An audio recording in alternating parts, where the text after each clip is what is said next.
Today, the new members came here to the Capitol Visitors Center where their official orientation began.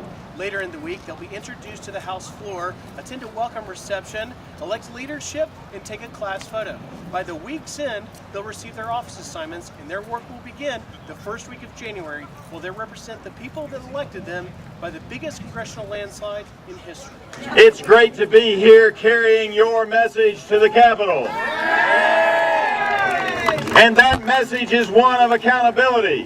When the district representative doesn't listen to the people will replace him. That's right. That's right. That's right. And so we took your message that November was coming out there, and we talked about Obama and Pelosi policies, and we talked about how cap and trade would kill jobs, and the people of the 9th District of Virginia sent a message to the Capitol, and that is, you are accountable.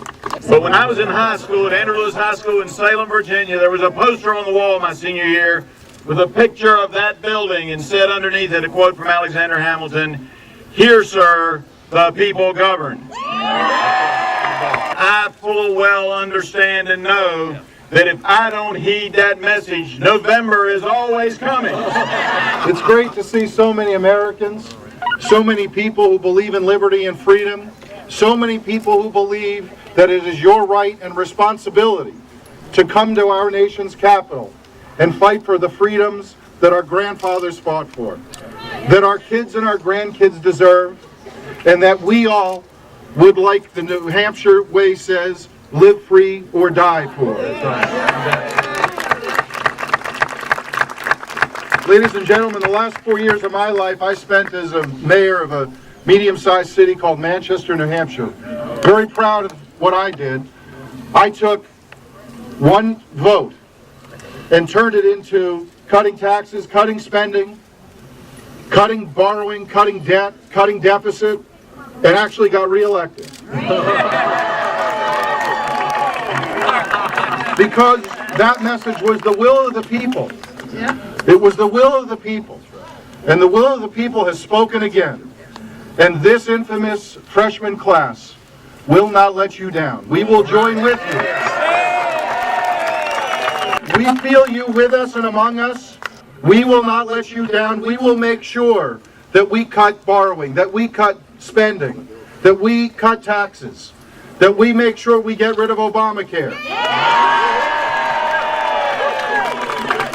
that we make sure your voices are always heard now and forever, because this is our country, this is our capital, and it deserves a better governance. And I hope that this is only the beginning of a new America. An America that historians will say marked a change in time, when every American rose up, became part of the government, changed the government to restore individual freedom, to respect the Constitution, and to restore the 10th Amendment. I picked up the roll call here this morning, and I got a little interesting. There's a quote here. Apparently Nancy Pelosi didn't get the memo from 2 weeks ago. Because she's trying to put forth a liberal agenda here in lame duck. Well, you know what I think they ought to do in lame duck? Number one, make sure that taxes don't go up January 1st. That's right. Number one. Everyone. Taxes don't go up for anyone. Okay? Otherwise, we have the largest tax increase in American history. If you think tough times are tough in the economy the last 2 years, I don't even want to think about what will happen if they do that, if they don't take the right action.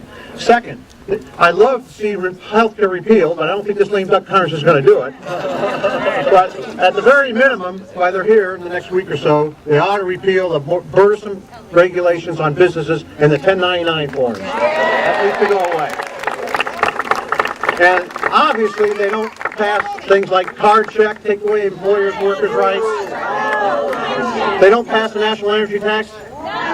They do the two things I said: make sure taxes aren't going to go up January 1st, and take care of the 1099 so we don't put more burdensome costs on our small employers and our businesses, and go home. The fight continues on.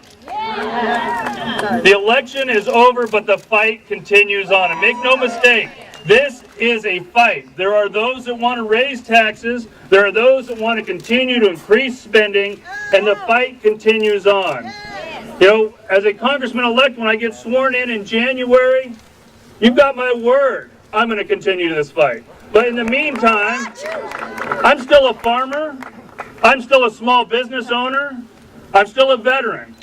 And this is a fight that we've got to win. When they believe that nobody's paying attention, the holidays are coming. We can sneak in a spending increase. We can sneak in a tax increase. Now is when we've got to fight harder than ever. Make sure that those that still haven't heard yet, make sure they hear it. When those that don't believe that a tax increase is going to continue to kill our jobs, we've got to make sure they hear us.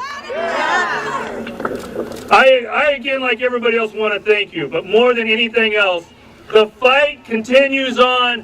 We need to be ever so vigilant in this fight over the next 2 months. This lame duck session is unacceptable. To think that our taxes are going to get raised or spending is going to increase. Enough is enough. Thank you.